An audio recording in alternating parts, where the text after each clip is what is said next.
What's up, good people? Welcome into Montgomery and Company. I'm Renee Montgomery, and I'm excited because we have our second RMF Career Day coming up this weekend.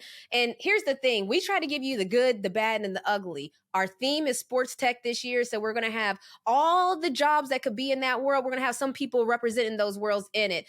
Of course, on MoCo this week, we have our newsroom, we have trivia, we got the legendary Jemele Hill, who is the most unbothered human, but the most outspoken, and we love to see it, human on social media coming through. We got a lot going on. Juju also dropped some new music, so go check that out. There's a lot happening. Check us out, not this week, but every week. Let's go! So November 10th. Today is November 10th. It's 2 days past Election Day. And it was really interesting to me because I'm very much on social media. Everyone knows that. And so I saw a lot that social media could possibly play a role in the midterms and all these different things. And I'm like, well, interesting that people are acknowledging that. We know that. And I'm sure that it's because of the takeover that's happened and the different viewpoints that's been going on. And to that point, people are asking me, like, what are my thoughts and all these other things? And I want to give people context because I have thoughts, of course, but talk to me nice. Elon Musk over there demanding his $8. Yeah, but pay me my $8. Of course, talk to me nice, because when Netflix lets us know that they're going to be raising our prices by $2, $3, they do it. They write it nicely in an email. They tell us the prices are going to be going up and we're like, we don't have a choice. Come on, Netflix. But then we pay them our extra money. So what's going on now, though, with this Twitter takeover is a little bit interesting to me because obviously, we know that there's some inappropriate things being said by Musk. We know that his platform is just not great as a whole. But then I saw some tweets from other people and how they use Twitter. And so I want to bring that to the attention of, what about journalists? What about business owners, small business owners, even media platforms, entertainment companies? Social media is a part of the business. Like, social media is a part of the business model. Every week we talk to you guys and release directly to social media to you guys. This right here is going on Twitter. It's going on Snapchat. It's going on TikTok. It's going on everything because it's direct to consumer. That's what Twitter is. And that's what's so tough about this situation, because quitting Twitter, I saw that Whoopi Goldberg announced that she's leaving Twitter amongst some other celebrities. And that's great. And I don't blame them for doing it. Like, if you want to leave, shoot, you should leave too. But I don't think that it's as simple for everyone to just leave Twitter. Some people's whole business model is on Twitter. That's how they sell to customers, on Twitter. That's how they build their platform, on Twitter. I'm a person that I use Twitter to connect with people. I use Twitter to ask questions. It's my focus group. I ask Twitter certain questions about, what do you guys think about this? It's things that I need to develop on my end that I'm using Twitter as just a straight up focus group. We use Twitter again with Montgomery and Company to release. So it's tough because, raising the price, I was already a part of Twitter Blue. I think it costs $5 a month. I don't remember even what it cost beforehand, but I was already doing that because I don't like typos. And so it allowed me to have that 30-second grace period to where the typos didn't matter. I saw something, let me grab it real quick. So I was already paying a certain amount, which is why I use the Netflix reference in a sense of, companies do raise their prices from time to time, but I think the problem that we're all having is how the Twitter takeover is happening, the fact that there were so many employees that lost their job and how it happened. And then again, who took over Twitter? That's the tough part for me, because it's like, do I want to be a part of, at the end of the day, that is Elon Musk's Twitter. I saw a lot of people saying, look, we've been here since, for me, 2009, we gonna let somebody run us out of here. And it's like, I feel you, but at the end of the day, this is a different Twitter. This is a different takeover. And so am I or am I not leaving Twitter? I mean, for me, I don't think so, because it's a part of, again, the business model. But for me, it's a part of how I connect to people. I'm a person that I'm not outside all the time.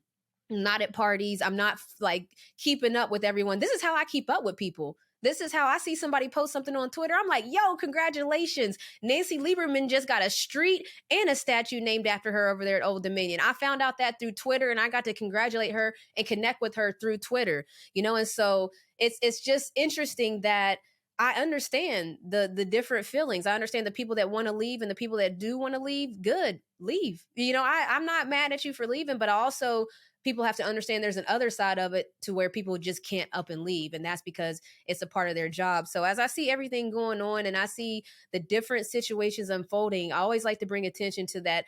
Everyone's situation is different, and it doesn't mean that people feel different. What's up? What's up, good people? We are back at it. MoCo Newsroom.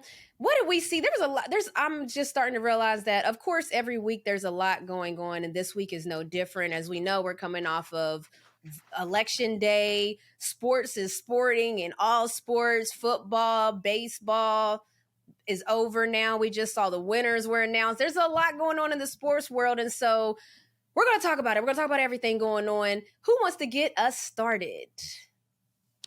Well, I'll jump in first. Let's get it, Cole. Mine's not too much, and mine was just a blurb. I've been immersed into college, NFL, and biddy league football. And so one of my son's favorite players is Tyreek Hill, and Tyreek Hill has entered the MVP talk. So, yes, sir. He's tracking to hit 2,000 yards. And so my son will be excited about that. But the bigger thing is that there's never been a wide receiver who's received the MVP. So it would be just awesome if he does receive it and break that ceiling for the wide receivers and put them back in the conversation with everybody else. Yeah, man. Tyreek Hill, whenever he left the Chiefs, there was so much conversation of not knowing what it would look like. Everybody knows that he was going to be good. People didn't necessarily know how many times. No one could have predicted that he would have been targeted this many times. He got Tua looking amazing. Shannon Sharp said if he hits 2,000 yards, they better start talking about that gold jacket. That's what Shannon Sharp said, but it's just a very crazy feat that you don't really see. I mean, wide receivers never won an MVP. I'm shocked about that as well, though. Because I would have thought Moss or don't get me started with how many I know wide receivers that could be in that conversation, but definitely at least Moss. I mean, I would have thought that he would have been a part of that talk. But hopefully he makes it, because my household will be happy. My son will be elated. And that way, Vance is trying to track some yards too, because we're going to the Super Bowl this week. So let's just continue this conversation. Shout to my nephew, Vance Young, QB1. His biddy league team has been, I'm talking about, these kids is turned up, okay? Whatever you thought you knew about biddy ball, I call it biddy ball for basketball, but whatever you thought you knew about biddy league for football, basketball, whatever it is different. They got highlight tapes. They're turned up. They got chants. They are engaged. They have a homecoming. They have a homecoming. This is a serious thing. And my nephew, QB1, has made it to the Super Bowl. It was hard fought. Cole gives us updates all through the chat. The fan was pulling for it. So we got a nephew heading to his first Super Bowl. We love to see it. Shout to Tyreek Hill, too. What else we got? What else we got in the newsroom? What else we got? Well, I guess I'll go next. I received some information about, I don't do gaming, and I really would like for my grandkids to push away from gaming so much. But, it's out there, and it's just astonishing the amount of money that's flowing in this gaming stuff. So this Call of Duty Modern Warfare 2 has surpassed, wait for it, $1 billion of sales in the first 10 days. Good. 10 days. They've done this. That's crazy. The fastest in franchise history. Well, I'm sure. Wow. But at any rate, over 1 billion matches played. 1 billion. Are these kids doing their homework or what? That's what I want to know. Because see, I'm an educator. I want to know, where do they have time to be playing all of these matches during school time? Well, Ma, you have to extend that. You got to extend that, Ma. You got to ask, are the kids going to school? Are the college students in the college? You got to ask if adults are going to work. Are adults it's a whole class, yep. The adults working. Yeah. Well, I know back in the day, I used to play Pac-Man. And we would play that kind of a lot. We would be playing Pac-Man. So maybe this is the same. But what hurts me so bad, it's this warfare. And I asked one of our producers about this. Oh, I said, Lord. when you finish playing that, how do you feel? And he said, angry. So I can imagine some of these kids, they have attitudes. That's legit. When they finish But playing. wait a minute. That's Can we legit. give But at any context rate- to why he feels angry? I thought it was because he wasn't the best at the game. He's not mad at the game. He's mad that he wants to be better at the game. I thought. That's the truth. That is the truth. That's what I Okay, heard well, too. maybe I heard that. misinterpreted that. But anyway, let me just finish here. More than 200 million hours. 200 million hours. I know these kids are not doing the homework now.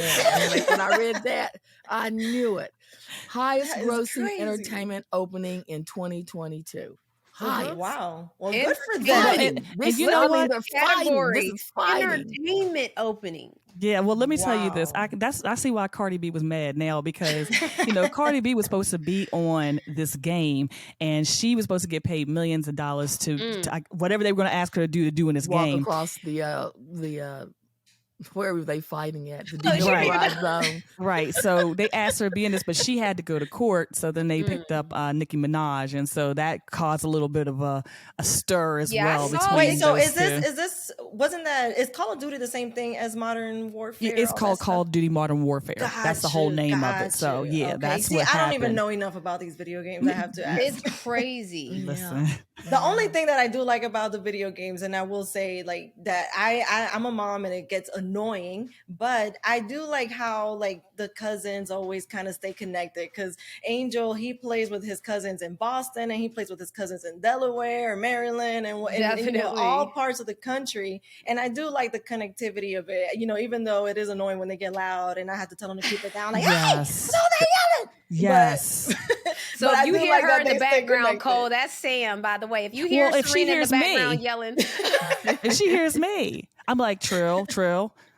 We all. And, then, and sometimes me and my sister we do talk, but my sister in Boston, her son Ian plays it too. Oh, And yeah. then sometimes I'm like, is that Jasmine's voice that I hear? I'm like, that is. and the kids trying to play the games. First of all, the kids trying to play the games, and here they go talking to each other on the game while they trying to play. And speaking of celebrities that Cole was like mentioning, I want to just list the name because you talked about they made $1 billion on that first 10 days. Well, let me tell you why they needed to make that 1 billion, because there was a number of celebrities featured in the trailer for Modern Warfare 2. Lil Baby, Nicki Minaj, Pete Davidson, Kane Brown, Jalen Ramsey, David Long Jr., Lando Norris, the FaZe Clan members. And if y'all don't know about the FaZe Clan members, they're a very big gaming group, have high name, image, and likeness, especially in the gaming world. So just to name a few of the That's the that not were one of their pictures on the cover, is it?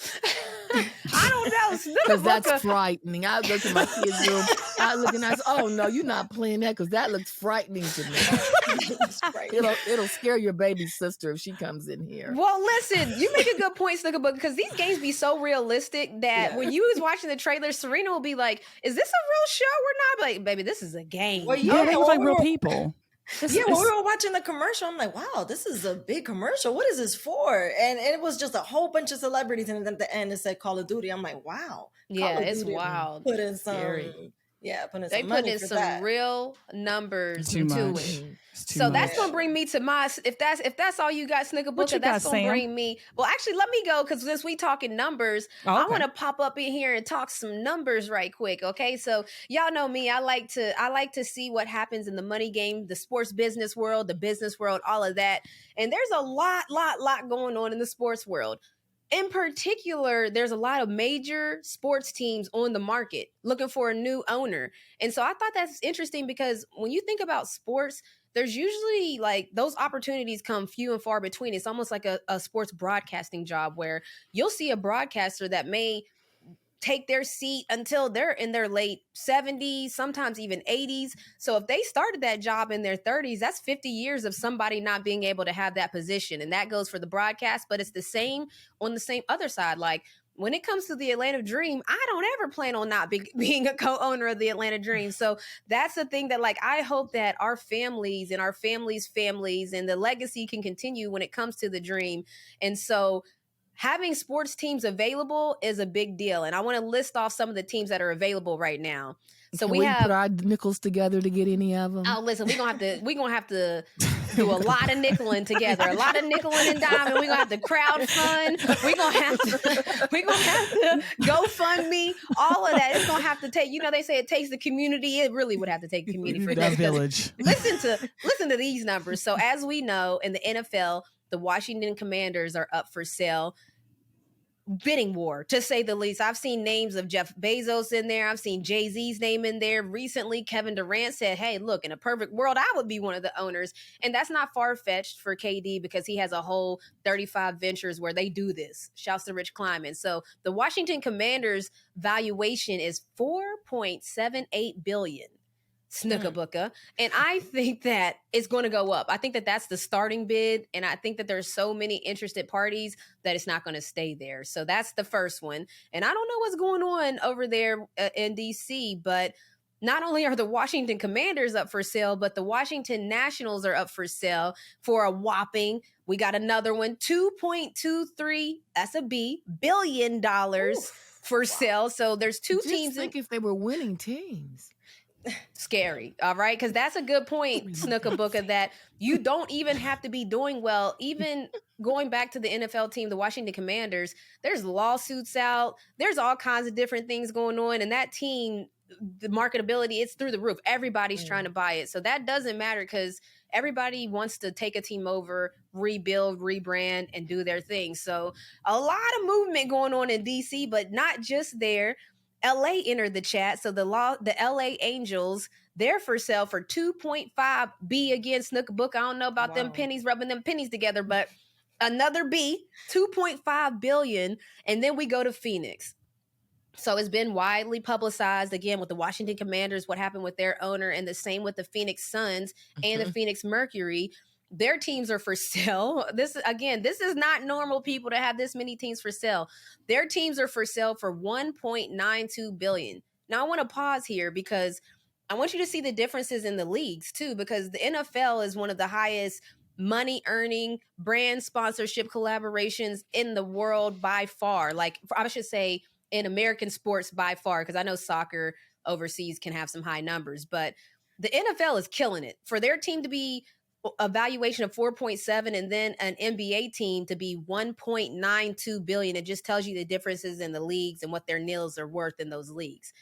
So we got the Phoenix Suns, the Phoenix Mercury for sale, which I have heard like different talks that people may want to start splitting up sales when it comes to an NBA team and a WNBA team to see if there may be an owner that may be more engaged on a WNBA team than an NBA team. But for right now, they're both for sale.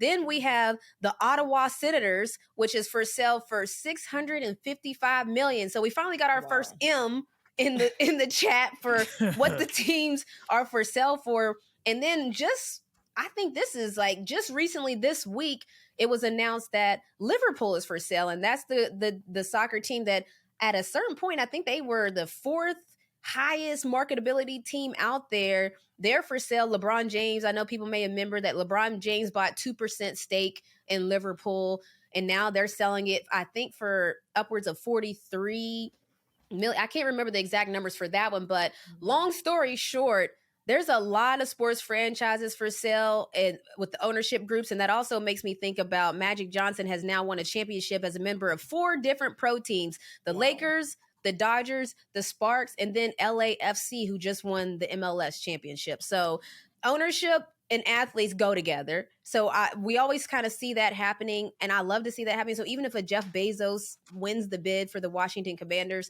I really do hope that, kind of in the same sense of what happened here with the Atlanta Dream, that there's somebody in every ownership group moving forward that was of that league or of the understanding of that league. Even better if it was an athlete. I'm not going to say that each ownership group needs to add an athlete in there. I'm just saying you could. It wouldn't hurt. It would make you better. It would make you more diverse, more understanding, help you understand the inner works of it. So as I just see all of these teams for sale, the Washington Commanders, Washington Nationals, LA Angels, Phoenix Sun, Phoenix Mercury, Ottawa Senators, Liverpool. Wouldn't that be something that if each group added in a representative, I'm going to just call it a representative of that sport. I think that that's just that's a concept that it's like, it sounds like a no-brainer, like no shocker, easy idea alert. But let's just see about that. I don't know. I just want to say one thing about these teams, and especially the Washington Commanders, because I'm in Maryland, so I'm right across the beltway from them. And to see, I would love to be a person just to walk into just the boardroom. It don't even have to be the people who are trying to buy it, but just to hear the conference call of the people who are running to buy the Washington Commanders. It's a I'm bidding sorry. war, Cole. Well, you Cole? know, I just got to hear, because I'm like, what? 2 point what billion? What? For Washington? 4.78 billion. 4.78 billion, and that's just the start off point, Cole. The Commanders are going for more. Well, you know, we know that Mr. Musk bought Twitter, and it's kind of dwindling down. There's some problems there. But if Jeff Bezos were to buy the Washington Commanders, at least, you know, he could get his ticket sales up on Amazon. Snooka booka. I mean, you know, he can get it out there. I mean, that's the thing, though. So for me, it's going to get interesting too, because Jeff Bezos, as Snook is alluding to, is obviously the owner of Amazon. What happens when Amazon has Thursday night football games and one of their owners is the Washington? I was about to say, isn't that a conflict of interest? I was thinking about that. Like, when you own a media and you are responsible for, like, can that even exist? Or is he going to have to, well, see, if he buys it this year, maybe Amazon only has it for 1 year, because if he's going to buy the team, then it has to go back to somebody else. Maybe it has to go back into the pot. And maybe it could be like else. me, you know, like when I was looking at becoming an owner, obviously I couldn't be a player and an owner at the same time. And so I knew that I was going to retire to become an owner. So maybe it's that understanding that, I don't know, getting Thursday night football is a big deal for Amazon. So I don't know if they would want to trade that in to have sole ownership of one team, because then here's what I think too. All of our games, our local games for Atlanta Dream, are broadcast on Bally Sports Southeast. And so here, that's our local. Well, the Washington Commanders could have all their games on Prime. So there is ways that he can move around to where if he didn't want to just have only Thursday night football, he's like, yeah, we'll walk away from that to become he would have to step down. But I do see that he could make every Washington game on Prime. And you got to remember, Cole, everybody, like right now, the Commanders are maybe at a ground zero point. They ain't gonna stay there when somebody puts some money, some energy. I'm just saying. I'm talking about whoever heard 4 billion and said, haha, let's jump in there, because that's what I want to hear. I want to hear the conversation of the people who are just like, oh, it's only 4.75 billion. I don't even care if it's Jeff Bezos. I want to hear the people we don't know that jumped in there. Look, and Kevin said Durant was like 4.75. I want to be the owner for that. I know. I see what you're saying. I just said I want to be on that conference call when they get the sheet and they start running the names off of people who put the bid in. Because I want to be like, why can't we be friends? Exactly. And aren't you're watching the Wrexham show? How much did Ryan Reynolds say that he was spending on his team? So I'm watching. So Ryan Reynolds. Oh yeah, he didn't tell his wife he bought that team. Club. I heard about that. Yes, and I love the show Wrexham, and it's about the Wrexham AFC team that they bought. It was a second division club or maybe third division. I can't remember. And they're basically picking the team up and trying to elevate them into the first league. And just so people know, a concept that happens all the time overseas is you have to earn your spot in the first league. So if there's 12 teams hypothetically in the first league and you're that bottom 12th team, you could drop down into the second league, and then the number one team in the second league goes up into that 12th spot of the first league. So that's how a lot of sports in general happens overseas. It happens in basketball overseas, not just soccer. Like I've been on overseas teams where a team has been in the second division and moved up to the first and vice versa. So that's a very big concept. And I heard that the NBA might be testing that out soon, to where the NBA commissioner doesn't want teams to tank, and the Victor sweepstakes, and that's for that a player has a crazy, could add up to 500 million value to a team that he goes to. And so they're calling it the Victor sweepstakes, who is likely to be the number one pick in the draft next year. But the commissioner doesn't want people to tank. people, of course, are going to try to possibly tank for Victor, but a way to combat that is the NBA said that they could play around with the concept that if you are the last team in the rankings, you could drop down basically, and different things of that nature. I don't know all the workings. They probably haven't figured it out yet, but it's a very, very common concept overseas to where the last place team goes to the second division and the first team in the second division moves up.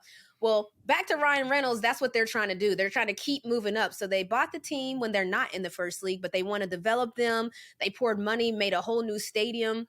Their stadium was the oldest stadium, period. Like he was like, that's Ever. a gift and a curse. Yeah. He was like, yeah, we got the oldest stadium, which means we got history, but to him that meant price tag. So Serena's asking me about the price tags because I love But seeing how much did he pay and how much has he spent already? It's like a crazy amount, right? Don't quote me here, but the numbers for just the stadium alone were like 60 million to redo the stadium and different things of that nature. So you see, and they bought the team for like 10 million or something. Yeah, right? they bought it for something around there. And so you think that you're buying the team, like you said, for that 4.78 billion.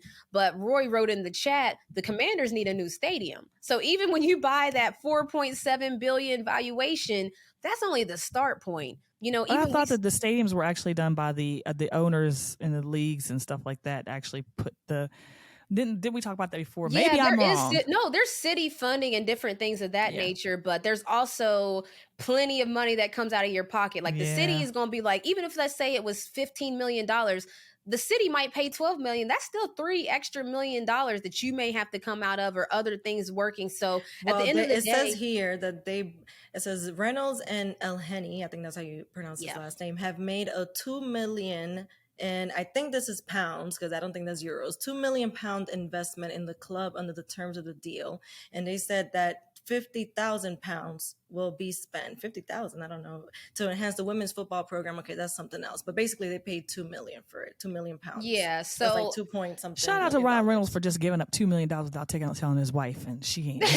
Like, honey, just bought a new team. If $20 missing out the account, who took that $20? It's Apple so took it. fascinating. It is really so fascinating because now they have a whole TV show, and he's a marketing genius, and he's figuring out ways to offset his prices. So they got sponsorships where he's doing TikToks and for Expedia and all of these different things. They have a TV show that airs right now called Wrexham. So I'm sure that those are dipping into it, but ownership is a real commitment. So when we see that these major teams are on the market and the prices that they're for, I mean, shoot, shouts to Larry G. He's our majority owner at the Atlanta Dream. It's a real investment and commitment that you have to have when you go into this ownership. So may the odds be ever in everybody's favor. We're going to move along to Serena. That's mine for this one. That there's a lot of legacy building on the line right now. When you see ownership availability, that is a family legacy that can be in your family from years and years to come. So when I see that, I'm like, wow, there's a lot of opportunity out there.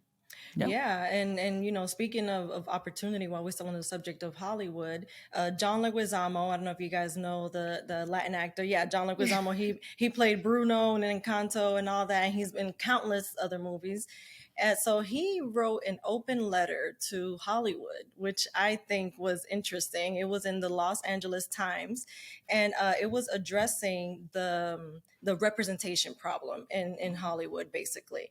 And the letter starts off, I'm not going to read the whole letter. We'll post that later to our MoCo page. But he starts the letter off saying, "You can be as talented as Marlon Brando or Ingrid Bergman. You can write like William Shakespeare or Arthur Miller. You can have the on-screen presence of Ryan Gosling or Jennifer Lawrence. But if you look Latino or if you have a Latino last name, the odds are against you in Hollywood." And he went on to say, I'm not talking about white passing Latinos. I mean indigenous Latinos. I mean Aztec, Maya, Inca, or Taino. I mean Afro-Latino, or any mix thereof. More often than not, the Latinos you see on screen are white or white passing because Hollywood is drenched in colorism. So that is that the whole letter, as a, you know, the thing as a whole is very is eye-opening. Well, to some, I would say, if people are not of the Black and brown communities, you probably aren't aware that there is a representation problem, but there is. But I'm not really caught up in the words of the letter, but just the act the act itself, like the boldness of him writing an open letter to Hollywood. You know what I'm saying? Like, definitely, while he's still in Yeah, exactly. He's still But he a has a working right to. actor. He has a right to. Well, it's Yeah. kind of like Amanda Seales though. Everybody has a right to, but she said you don't see a lot of people doing what she's doing. Exactly. So lot of it's people like speaking up. it's like for him and Amanda Seales to do that while they're still actively, they could get blackballed. That's a giant risk for them to take. And he I guess he feels a responsibility because he names a few Latino actors. He names Benicio del Toro. He names Jennifer Lopez, and he says there's not just us. There's a whole bunch of other, we're just some of the few that made it out. Like he was saying that some people just, well, not some people, but some studios, they'll have the excuse of, oh well, it won't perform well if we cast an indigenous actor or something like that. So but isn't that free? Charlton Heston? But Charlton Heston was Jesus. What did Charlton Heston, Mom? Wasn't it Charlton Heston who was Jesus? He played Jesus and Moses. He played Moses. So I want to hear that, because we always hear it won't fare well when you have indigenous people trying to play the opposite side of the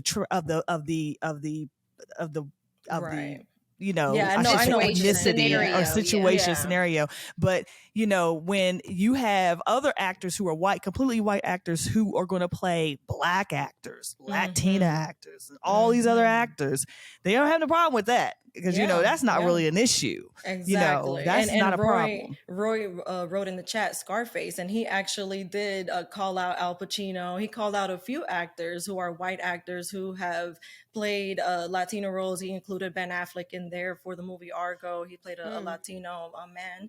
And so he definitely calls people out by name and says, these people bold. Painted they painted their faces brown. Right, exactly. It is his right. That's again, here we go back to telling the truth. That's his truth and what he feels. And so why would we come down on him? It's not a truth, it's a fact. Oh no, a lot of people are celebrating him for sure. Perspective. I mean, that's beautiful. That's dope. Yeah, a lot of people are celebrating this because it's almost like a lot of people speak on it, but it's almost like about time that somebody from Hollywood who's in it, who he doesn't necessarily have to speak on these things because he is the Latin guy that is casted in the movies if they need a Latin guy, or Latin actor. And I wouldn't even say that because he's a great actor, not just a great Latin actor. But he doesn't have to speak on these issues. But it was like, okay, about time somebody spoke on this, because just being part of the Latino community, there's not enough roles out there for people of color in general. And I know that even when I was auditioning, I would have to audition for roles that have an accent. I think I've auditioned for like a food truck lady before. I've auditioned for, like service jobs that you would see a Latino person in, and I had to put on an accent. I couldn't talk with my regular, whatever kind of accent I have right now, because I don't even know, it's like between Atlanta and New York. I don't know. But basically you just, almost all of the roles that were bigger roles and still are, that is for Caucasian, and it says Caucasian, or Caucasian female, Caucasian blonde, this or that. So I know for a fact that I cannot pass as a white woman in Hollywood. My hair and my tan will not let me. And so, it was hard to get casted, and it still is, because it's hard to fit in any of these boxes, because you can't try out for necessarily, like I would say other roles that you could say maybe like what is the word that you use? The ethnically ambiguous. Yeah, that word, ethnically ambiguous. Because I don't, you don't want to take away opportunities from other groups. There's already enough Black actresses that don't get enough opportunities. So how are they going to cast a Latino girl in a mixed, Black and white role when I'm taking? I wouldn't feel right. You know what I'm saying? Oh, and you know what though? And to your point, you're absolutely right, because the only group of people that I personally, and this is my personal opinion, that they stay true to is Italians. If it's a mafia movie, it is a record number cast of Italian people who play in mafia movies. If you look at like The Sopranos, and you look at like all these Italian mafia movies, they really do try to keep true to Italians for those movies, but you don't see that everywhere else. It's not portrayed in every other. It's in everyone. But we got to have some diversity, but you don't really have to have it in Italian movies. And so it is hard. I can see where it was hard, and you're absolutely right. I didn't think about the the ethnicity and ambiguousness. Roy is in the chat saying Marlon Brando's Italian. James Kane. I don't know how to say his name. Yeah, Ain't no James damn Kane. Italian.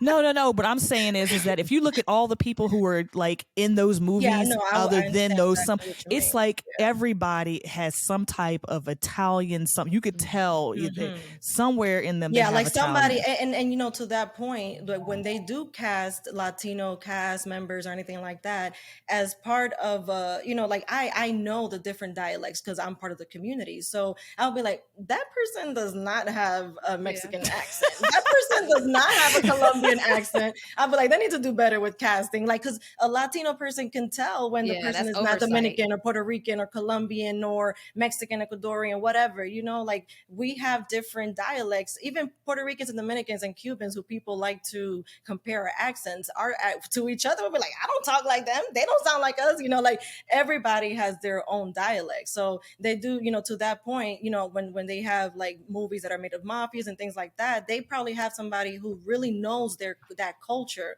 to make sure that is representative of that culture. And I don't know if they necessarily do that with Latino casts. Denzel Washington talked about it.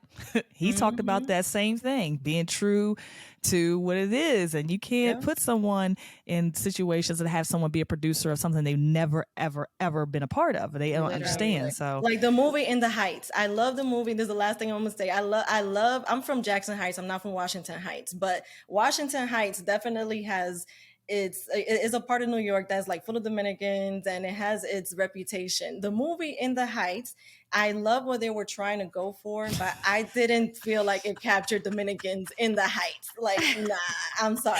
I'm Dominican and I'm from another Heights, but you know, it was like they had an Asian director, and I felt like that was a little bit of a disconnect. It was a director of Crazy Rich Asians, and I thought that was a little bit of a disconnect. I know that he's a great director, but I think that there was definitely marks that they missed in the movie.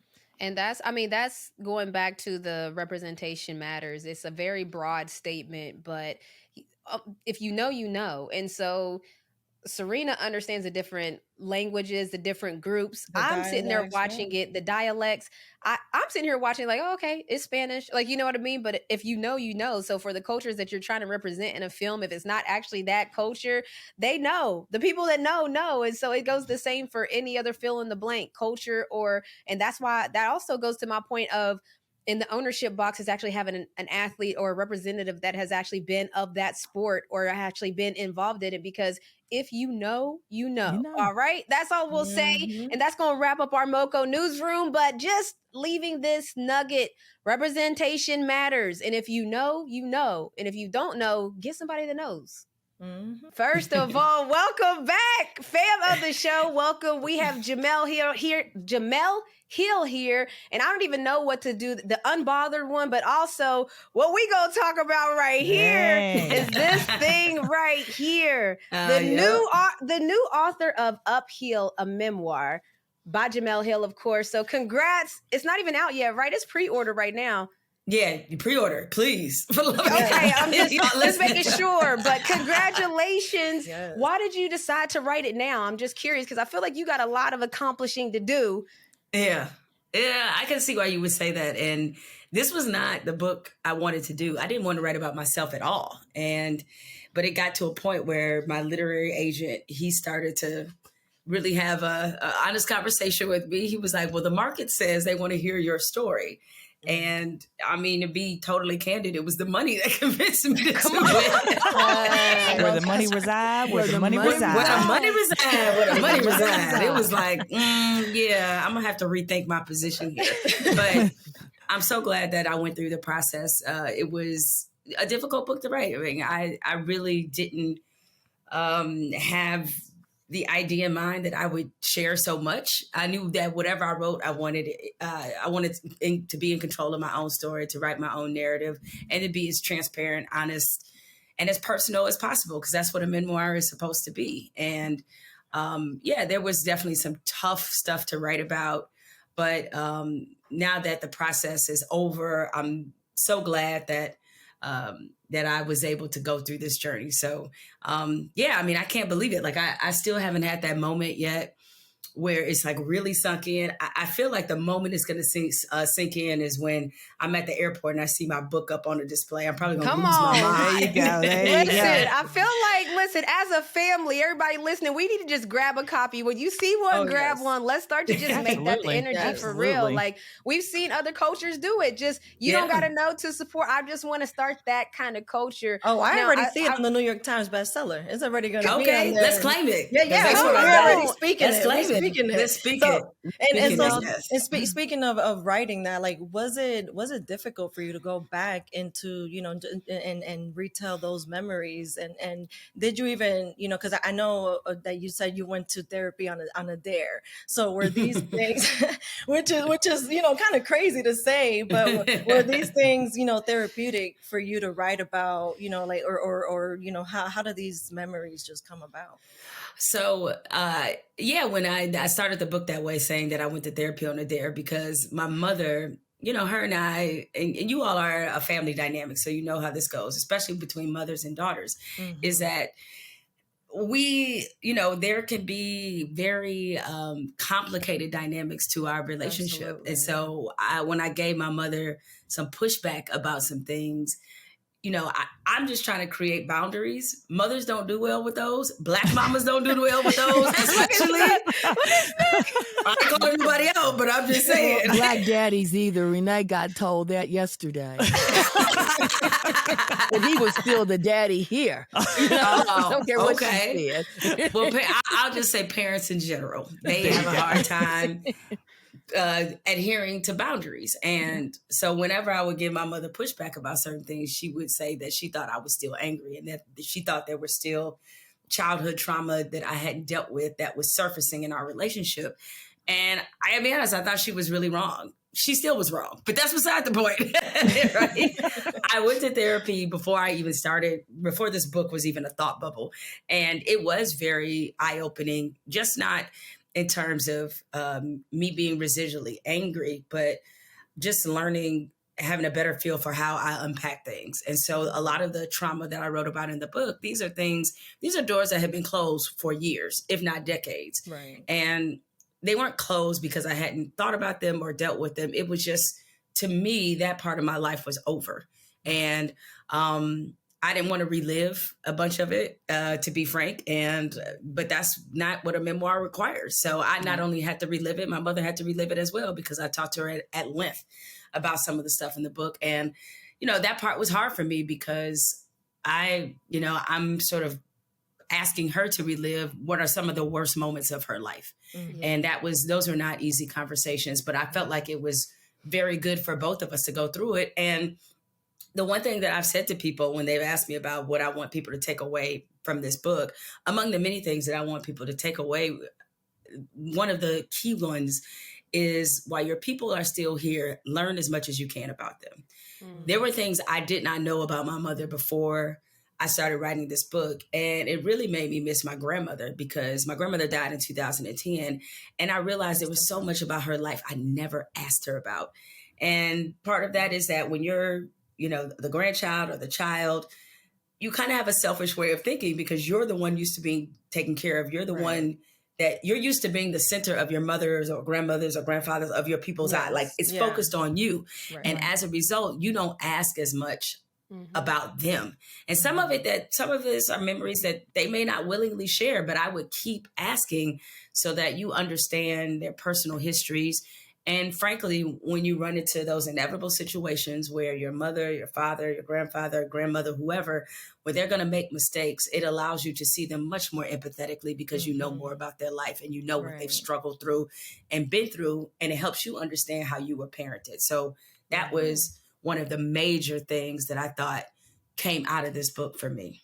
And you see them as human, because sometimes you don't even think about your parents and grandparents as like people. You kind of, they're just your parents. But, when you hear their experiences, it's like, wow, they're just people just like us. They're humans. Yeah, like they lived a whole life before you were here. Exactly. Okay. Exactly. All right. They did it. And so it's good you ask them about it. Yeah. Did you feel the need to, like, anybody that was going to be in the book, did you reach out to them beforehand and let them know, like, hey, just a heads up? Like, did you like reach out to everybody, like, hey, this little story? this little story over here. Well, yes, some people, I'll say this, the people who are still in my life, I did. I gave them a heads up. Certain events, I went back through it with them to make sure that I remembered it right, and just to see how they would be okay. I tried to be very careful about telling other people's stories. And that's why in the book, my ex who I was impregnated by and had the abortion, that's why I never said his name, because I don't know who he's told that story to, if he shared it with anybody. And I didn't want to take that power away from him. I can share my story. It doesn't have to really involve him. And so I changed his name to protect the innocent, as they say, or not so innocent, because he wasn't the greatest boyfriend, but that's beside the point. I did have to have some conversations with people just from that standpoint. But there's a lot of people who, frankly, are not a routine part of my life, who are just going to have to be surprised. And then that's just just deal with it when it comes. They just going to have to deal with it, yeah. And so, like, you're very vocal on social media, and there's a lot of people that maybe don't like how vocal you are. Does it make you uncomfortable almost that so much of you is out there now that people may use that against you just in any type of argument? Like, I mean, even just now, you dropped that, okay, I did have an abortion with my ex-boyfriend. Some people may use that as ammo. So is that a concern, or is this tweet still gonna fly? I know that tweet's still gonna fly. Okay. Well, listen, there's already been things that people have said about me, and if they want to use my personal history as a method of attacking me, I think that says more about them than me. Mm-hmm. I shared it with the world now because I felt like that people would really learn a lot from the experiences that I've had.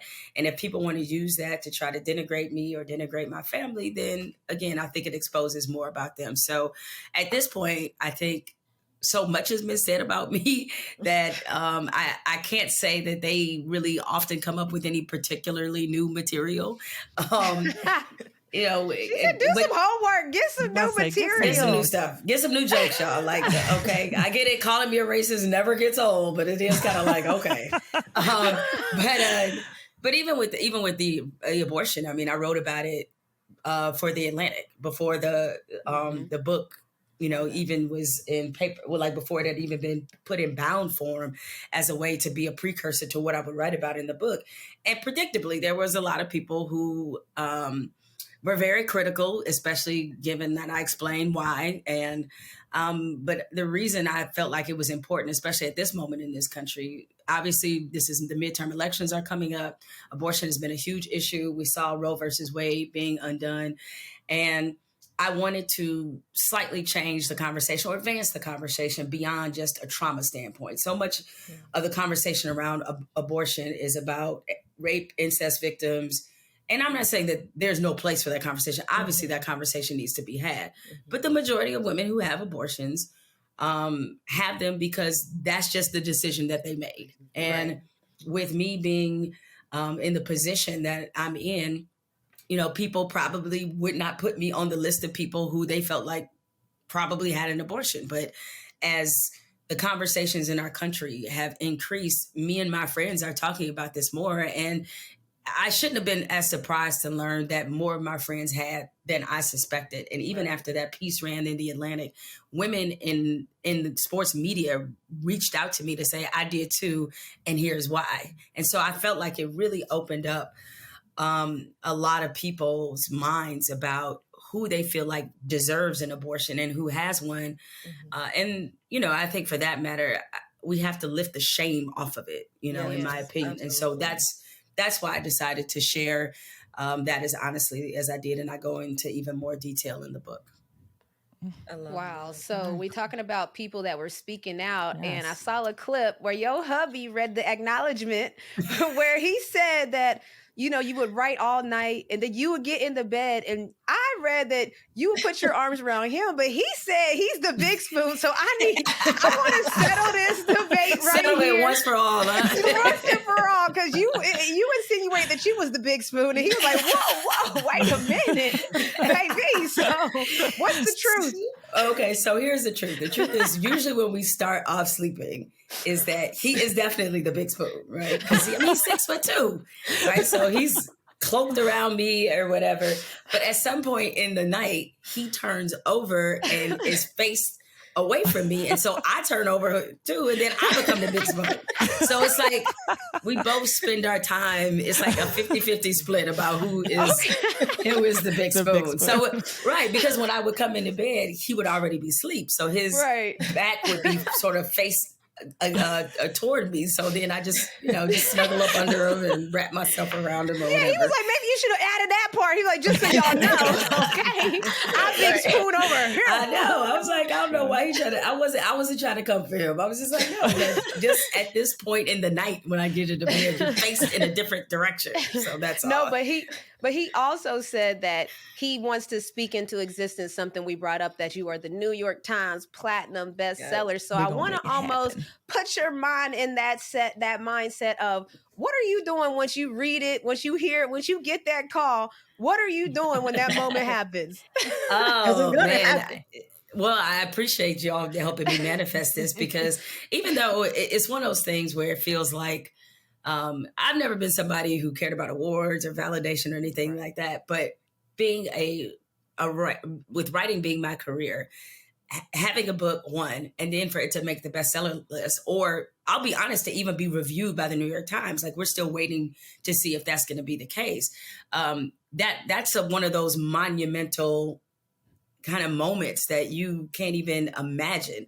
But as a writer, I mean, I think it's so gratifying, because that means I've written something that's connected with people. Mm-hmm. And that's what you look for, is that I want people to be able to relate to this, which is why I've told everybody, like, if you buy one for yourself, buy one for a friend, so y'all can discuss it. You know what I'm saying? That's right. That's right. Chat. Or a book club. Book club, exactly. Yes. Oprah, holla at me. What's up? Christmas list, whatever it is, add it to Christmas gifts, stocking stuffers. Exactly. Let's start to make it a culture.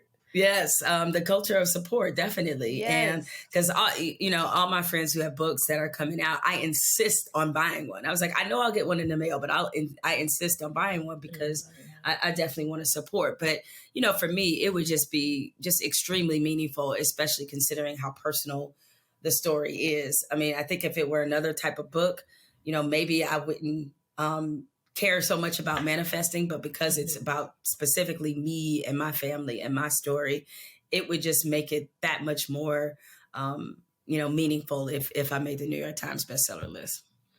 Okay, so listen, we still continuing this, speaking it to existence. Are you popping bottles to breaking generational curses? You going out with your friends? Like, I want to know, like, how do you celebrate when you get such an achievement? Because not very many people get on that type of list. So I want to know, like, Jemele Hill, what's the turn up for you when you get on that list? So just so people know, the way it works is that I believe in a given week, you have to sell between 5,000 and 10,000 copies to make the bestseller list, right? Okay. So depending on what city I am, because I'm going on book tour next week, that's determines the turn up. Like if I'm in DC, when this happens, there's a little establishment I like to visit called Stadium. So you may see me at Stadium, and those in DC know what Stadium is. And, we do. You may see me there. If I'm in Atlanta when I make it, well, you might see me at another. I'm coming to Atlanta, I think November 14th. You may see me at Follies. I don't know. ATL, turn up. I love it. Now I want to read to you. That's very smart marketing. That book tour, we pulling up to that too. I don't know if Snook knows what Follies is. Snook, do you know what Follies is? Please don't tell her, y'all. Wait till I'm going, and then y'all tell her. We'll tell her after the show. I want to read a headline to you, because we're talking about the New York Times bestseller list. And I saw on Forbes.com that a Trump political committee bought 131,000 worth of books. 4 days later, Jared Kushner hit the bestsellers list. Your thoughts? Well, so here's the thing. You're supposed to not be able to do that, because like if you have too many books that are bought by one entity, because listen, I mean, I got a few friends. Some of them are like, well, why don't we just buy them all and then just make them? That's what I was thinking. Like, what? No. But I was told that you're not supposed to be able to do it, which is why I think people are kind of calling it out now. Like they have very strict rules around it.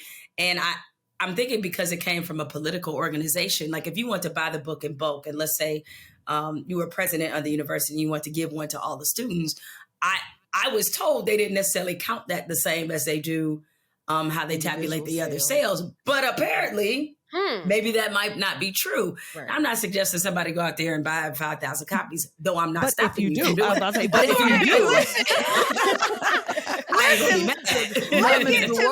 what's the maximum we can buy? Because if you got a couple of friends that's going to buy some, and what's the, like, how can we support that it counts? Like, in a sense of, like, I'm just we're trying to get to the nitty gritty. It will count, definitely. And, if you want to hand out something to the Atlanta Dream, it will count. Okay, so, you see what I'm saying? Because we have a career day with our foundation. We have career day where we give out different things. We have a basketball academy. So I'm just saying it out loud too, in case the people are listening, in case we buy a large amount, that we got a basketball academy, a career day, we got pro teams. Okay. That will all count. Amazing. There we go. Yeah.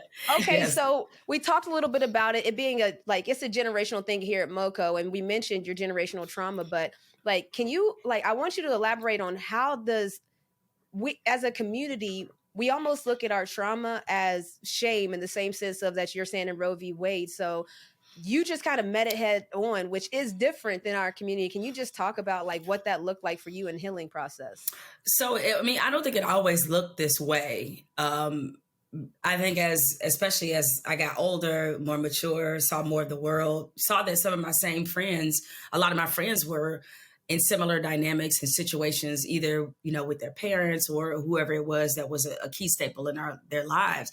It's just what you said, Renee, it was a lot of shame. And I think from a generational standpoint that we have to be willing to kind of take the cloak off the shame and talk about whether there's a addiction history, a sexual abuse history, domestic violence, all these issues that happen in our own families. But often it's met with silence, and that's how the problem grows and persists and winds up being passed down. And, it was really clear thinking about and studying the histories of my mother and my grandmother that there were generational trauma threads, and not just with them, my aunt, some of my grandmother's other brothers and sisters, some of my mother's siblings. There was very specific things that you could see the through line. And I could see how those things impacted their relationships, and also the lack of healing between my mother and grandmother and how it impacted our relationship. And so I think that as families that we have to be courageous enough to want to deal with those things and come to those conversations solution oriented. This can't be a relitigation of things that can't change all the time. Right. I think it's important that we enter these conversations, obviously respectfully, but also with the understanding of trying to learn, as opposed to trying to get your point across, maybe trying to learn. And in that way, you'll feel like it was a much more, healing conversation. So I think that it's really opened the level of communication between me and my mother. And the one thing I think that was helpful is that even though there were some patterns that were still existent between my mother and me that were there with my mother and grandmother, my mother was always very honest about the things that she was going through and experiencing. And because she was, while I definitely carried shame as a child to be poor, to have somebody who was in the throes of addiction and have to deal and navigate around that, growing up, but with both her and my father, that, she was always honest about the situations and circumstances she was facing. And once I got to a point where we really could have really honest conversations about it, the shame was not necessarily there for me. I think the hardest part has been, honestly, my mother forgiving herself. And that's been a roadblock in our relationship. It's been hard because I've forgiven my mother years ago. It's been a really long time, and have felt that sense of forgiveness. So it wasn't one of those things where I just said it and didn't mean it. I really did forgive her. But I think it's just been harder for her to forgive herself because she felt like as a result of some of the things she experienced that she missed so many moments and she can't get that time back. And so now where it creates sometimes some friction in our relationship is her trying to make up for that time, but I don't know how to help her make up for that time because is gone. It's gone. Right. Yeah. Right. And so that doesn't mean we're not, close or anything like that. But it's just that, we live a few thousand miles away from each other. And I know that there's this desire for my mother to feel more involved, I guess, in my life. And I'm not keeping her at a distance. But the offshoot of growing up the way that I did is that I became she raised a self-sufficient, independent person. And so I have to figure out what that looks like in this current dynamic. And to be honest, I haven't really truly figured that out. Yeah. Well, Jemele, when you're just listening to you talk, in our culture, I was raised by older individuals, my older grandparents, and their thing was always, it's a need to know basis. You're on a need to know basis. I'm the adult, I know, and you don't need to know. It wasn't necessarily that they had any, things that were troubling them or whatever. It was just the way of the culture. Kids didn't need to know everything that was going on in adult lives. So it might not have necessarily just been your mother or whatever. It might have been the culture of the time that says that children should not be involved in adult issues. Yeah, no, I mean, I think you're right about that. And that is why it is so hard to have those discussions in the family, because I think there is that idea that,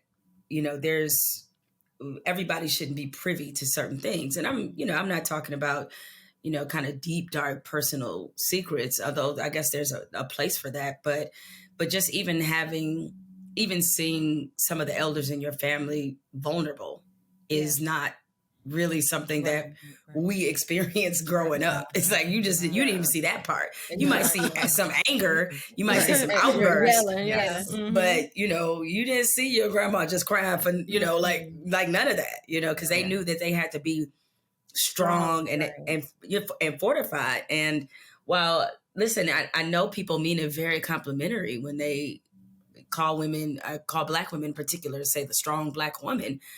That's great, but we're not superheroes, right? It's like we cannot deal with all of the things we are sometimes forced to deal with. And I think it's okay if we let people know that. And because sometimes we need to save ourselves before we save everybody else. And we sometimes at the expense of ourselves try to save other people.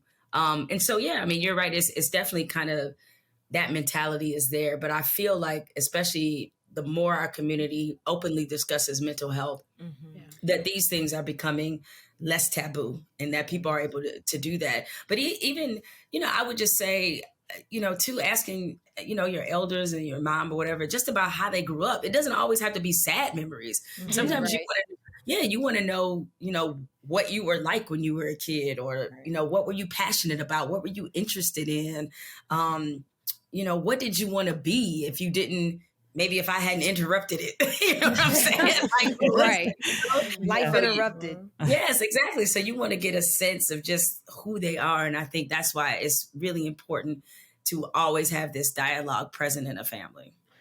Well, it's interesting because you mentioned in your book that one of your mom's favorite stories is about your birth, and your birthday is December 20th, correct?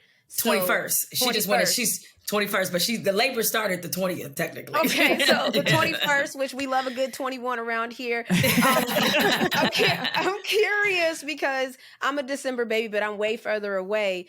What's the combination of Christmas present, birthday present? Is it one gift, or what's it looking like from your end? 21st, it's like, I don't know, Jemele, I'm sorry, but you got to get one gift, boo-boo, at this point.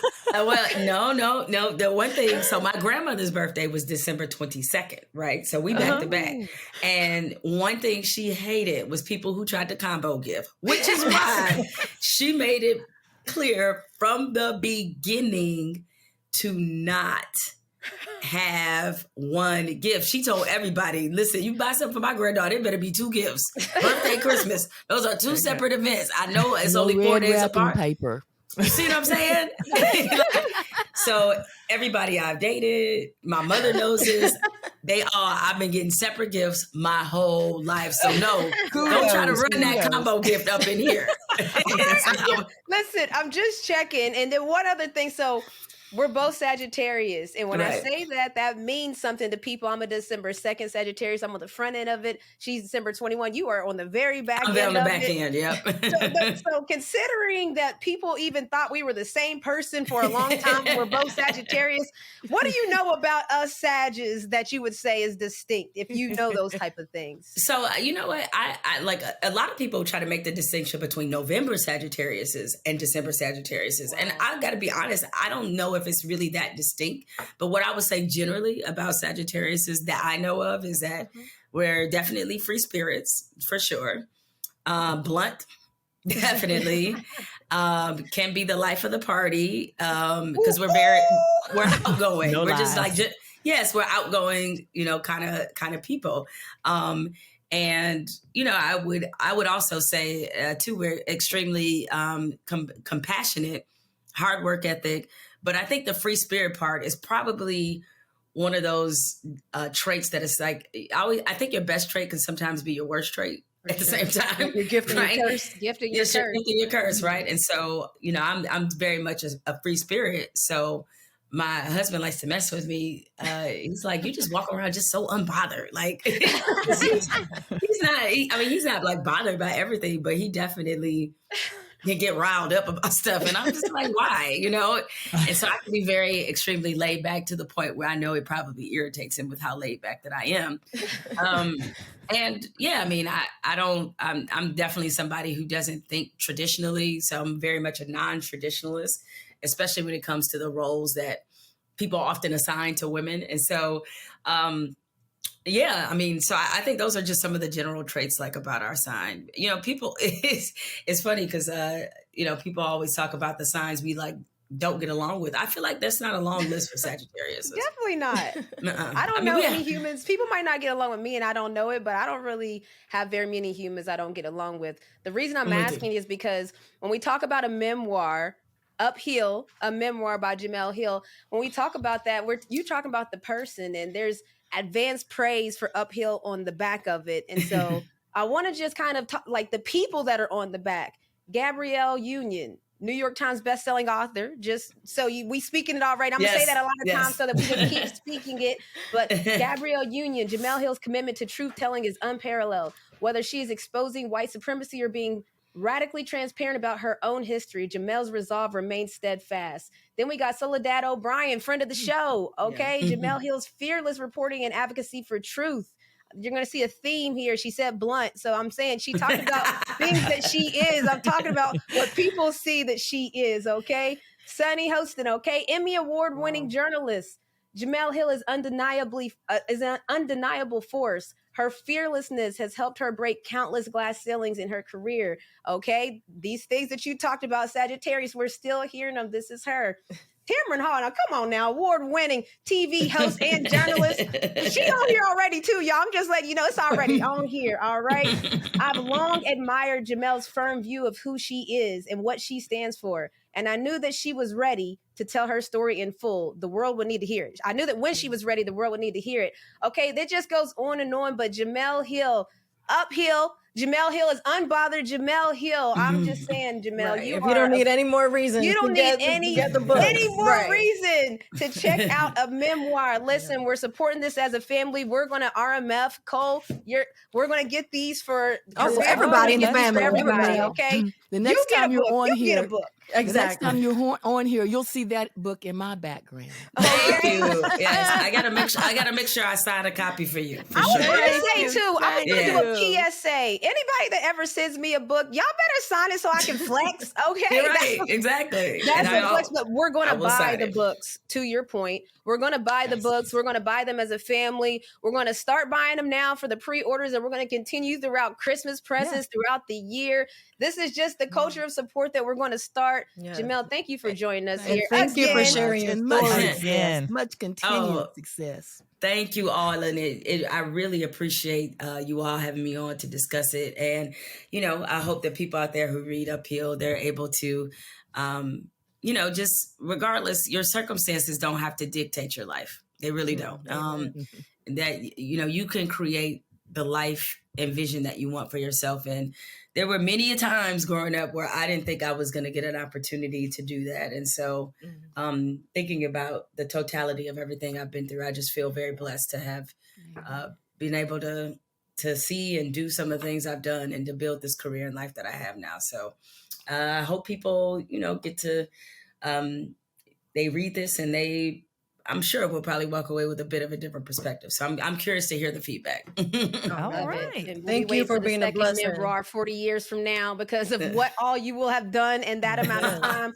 Get the book, people, please. Jemele Hill, Uphill. But just talking to Jemele, no, for real though, first of all, everybody, I know that we were hitting it hard, but we do have to start as a community, start to figure out when people drop a project, how can we mobilize behind a project? Like Juju, when you drop an album, we got to pull up, right? Like we got to mobilize behind whatever that project is. So I'm starting to try to, how do we figure out how to do that as a community? Like that's what we have to do. Where it's like, you got to put the dollars behind it. Just like she said, you got to, she's not saying not to buy in bulk, but buy in bulk, you got to put the dollars behind it. So, and her words were just so true about families talking with older individuals and getting their stories, because we have an individual here. It says every time an older person dies, a library burns to the ground because they have so much information. As a matter of fact, one of the things I was just thinking about when she was telling that story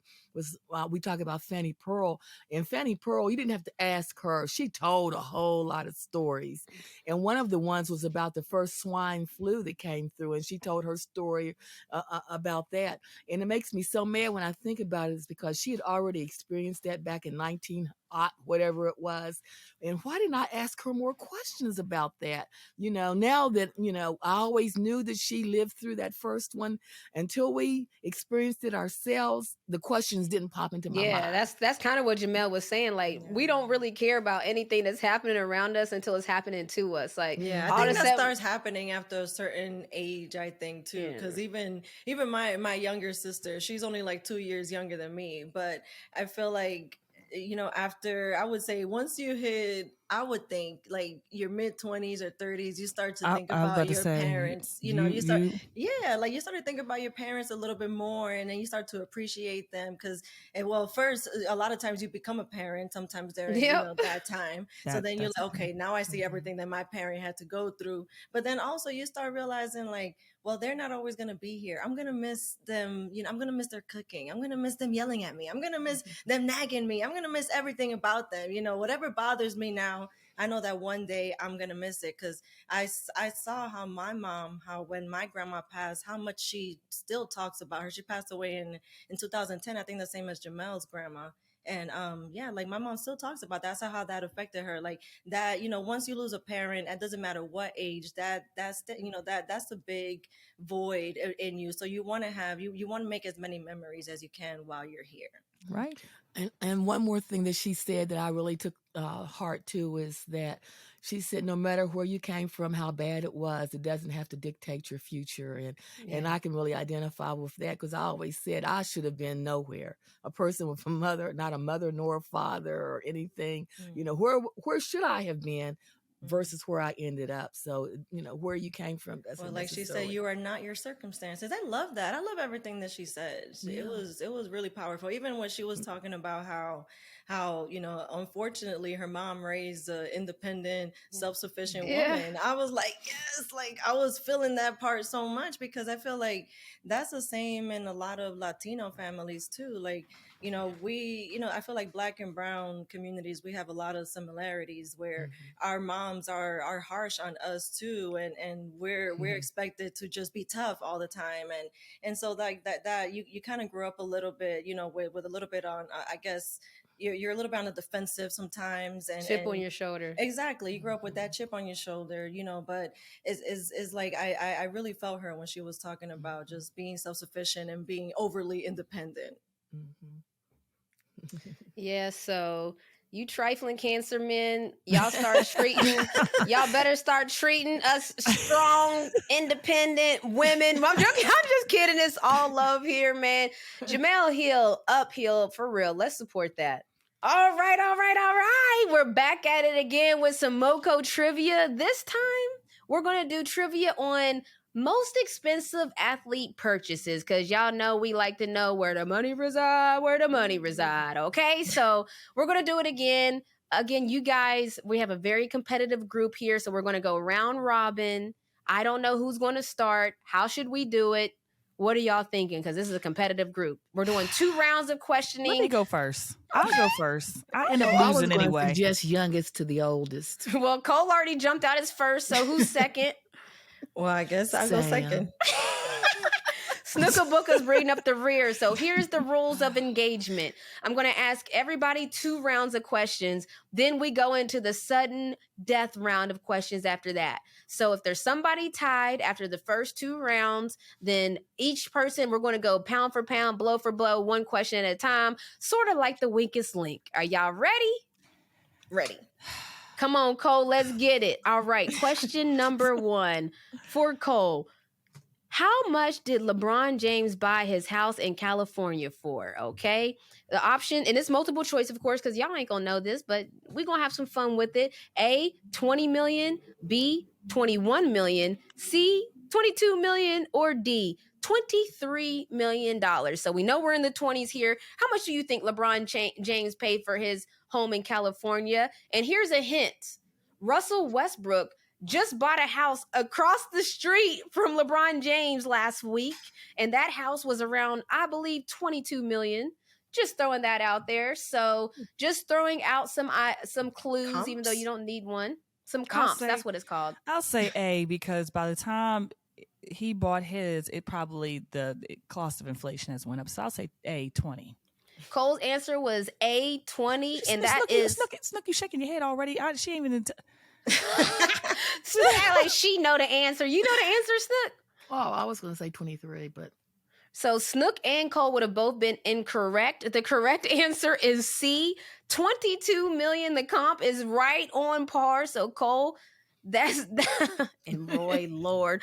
Roy just said in the chat that Russell better get ready to sell. He's probably not going to be on that team for a while. Why would he buy? Listen, he's an LA guy, okay? So Cole got that answer wrong. We're going on to the second. Shocking. We're going on to Sam's second. We're saying in the same category, but this one is a little bit of a different one. What is the name of the house that Joe Montana bought for $35 million? What is the name that he named his home after he bought it? Okay. A, Palacia, Montana. B, Montana House. C, Montana Home. Or D, Villa Montana. I don't know why Villa Montana just has like a nice ring to it. It kind of sounds like Hannah Montana a little bit. Hannah Montana. I like it. I like it. Villa. I'm gonna just say Villa Montana just because I like that name. Is D final answer Villa Montana? Yes, and if it's not, then he should have chosen that name because that's a nice name. I would agree. He needs to change it. Well, he doesn't need to change it because that is the name of his home. See, that's a good name. Villa Montana, and Cole shows her displeasure. Snooker-booker, here we go for your first round of questions. How much did Tom Brady's Miami house cost? Okay, so we up in the Lebitard and Friends world in Miami. How much did his Miami home cost? A, 15 million, B, 17 million, C, 19 million, or D, 20 million? How much did Tom Brady pay for his home? I'm going to say C. Your final answer is C, 19 million? Yes. That is incorrect. Tom Brady paid 17 million for his Miami pad. Wow. Okay, so we're back. The first deal, only 17 million? Oh, wow. Yeah, and Roy said, say only for yeah, that's how I'm completely being sarcastic. I mean, when you hear the comps, she's not going to be wrong. And Roy said he probably would have been part owner of the Dolphins if it wasn't for the Flores lawsuit. So then again, that's true. Just so people know, he did end up going to play for Tampa Bay, but we do know that he was planning on being the Miami Dolphins owner, and there was a home involved. Moving on. Okay, well, moving on. No wonder they said Giselle just bought one for $1.5 million, her new home since the divorce. 1.5? Yep. Wow. Renee's like, that's really a steal. I mean, she's a bargain shopper. I like that. So we're back after the first round. Sam is the only one with a point. Sam won. Snook and Cole tied at 0. All right. So let's go here. Cole, now. Y'all know ISO Joe from the NBA. We used to call him ISO Joe. Joe Johnson played for the Atlanta Hawks. I want you to guess, Cole, how much did Joe Johnson pay for his special Ford truck? Okay. The question is, the answer is A, 100,000, B, 300,000, C, 200,000, or D, 400,000. How much did ISO Joe pay for his Ford truck? Well, I'm just gonna go high and say 300,000. C, $300,000. 300,000 is B. So do you want to go with B? No, 300,000. B, 300,000. I'm going with the 300,000. Okay, so ISO Joe. Roy said that can't be the Ford F-150. What kind of Ford is not? At least these athletes, when they get a car, that's just the baseline. Right. They soup it. They soup that thing up. You started at 100,000. I'm like, what Fords are starting at 100K? I don't even know. And Joe Johnson's Ford, he paid $200,000 to soup up his Ford truck. Cole is still sitting at 0 points, baby. Oh, wait a minute. Hold on. I think that we have to use a lifeline here because she originally chose C and then I already corrected it. It's a nice try. I said, are you saying Thank B? you, sis. $300,000. She chose C originally. Yes, I'm going with the higher number, 300,000. Unfortunately, that's why I had to double check it. Snook is already mad for the question she might get. This is so funny about this group. It's like Snook saw Cole's question and got mad instantly of what she might get. Sam, we're moving on to your question. Sam trying to help people out. Okay, so for how much now, we all know Antonio Brown, okay? Speaking of Tom Brady and all that's going on in the Tampa Bay Buccaneers, Antonio Brown, while he has lost his mind in a different aspect. Hold up. You skipped Sam, didn't you? That's what I'm going to. Sam, this is Sam's question. Okay, I'm sorry. So, Sam, we want you to tell us, how much did Antonio Brown pay for his Rolls Royce? Is it a Wraith? I'm pretty sure that's how you say it, right? It's the Rolls Royce Wraith. And for the people, if I'm not saying it right, help me, I'm broke, okay? That's why I don't know how to say it, and I definitely don't have one. So how much did AB pay for his Rolls Royce? A, $215,000, B, $295,000, C, $315,000, or D, $350,000. How much did AB pay for the car? I want to say D, $350,000. Okay, so final answer D, $350,000 is what AB paid for his Rolls Royce. I feel like that's wrong, but I'm going to say final answer. You should trust your gut because it is wrong. The correct answer is $315,000. I knew it wasn't 300. Rolling, they hate You know why it's so hard? Is he riding dirty?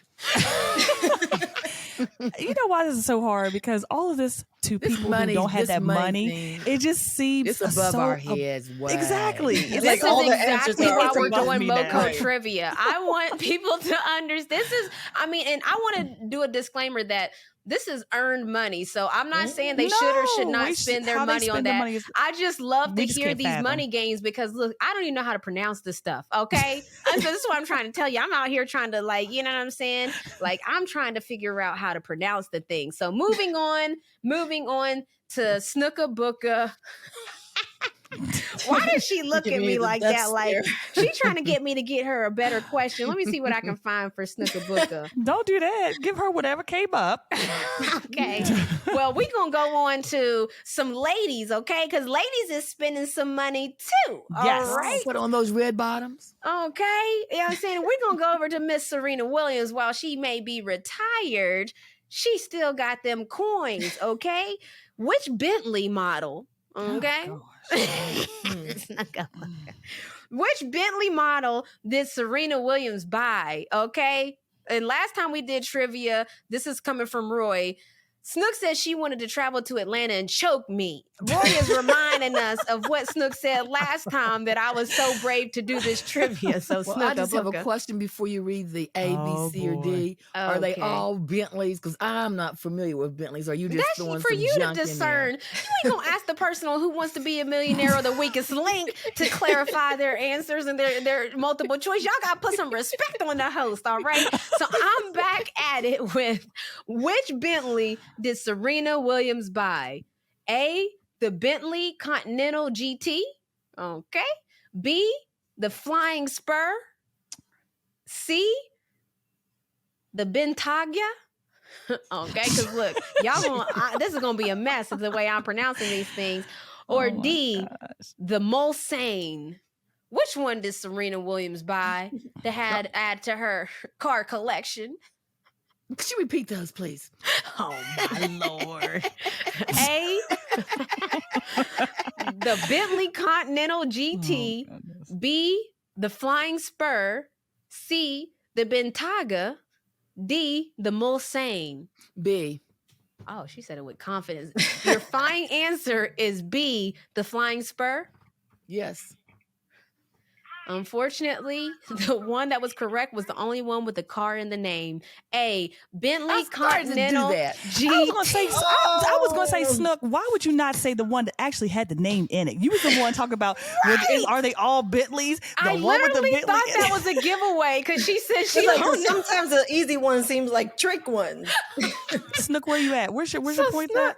What's going on? We both here with zero. So, is that it? After 2 rounds, the final answer for these losers is Snook 0, Cole 0, and the winner is Sarina Grace. Wait, so we already had 2 rounds? I mean, no, 3 rounds.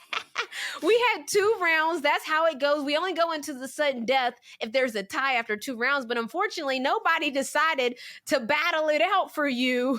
And so that's a wrap. Serena, I never felt nobody so upset about winning. She's over here trying to I like tests. I feel like this was a little bit easy. Just 2 questions. Come on, we need to have some more questions. Boo boo. Take your victory lap. Do you have anything you want to say to those losers that you just beat? Because I'm scared for the next time. That's all. And that's all we have. We will see y'all on the next MoCo Trivia. They're gonna take me down next time. Here's a note to everybody: get your coins up, okay? Because I never win these things. We're broke.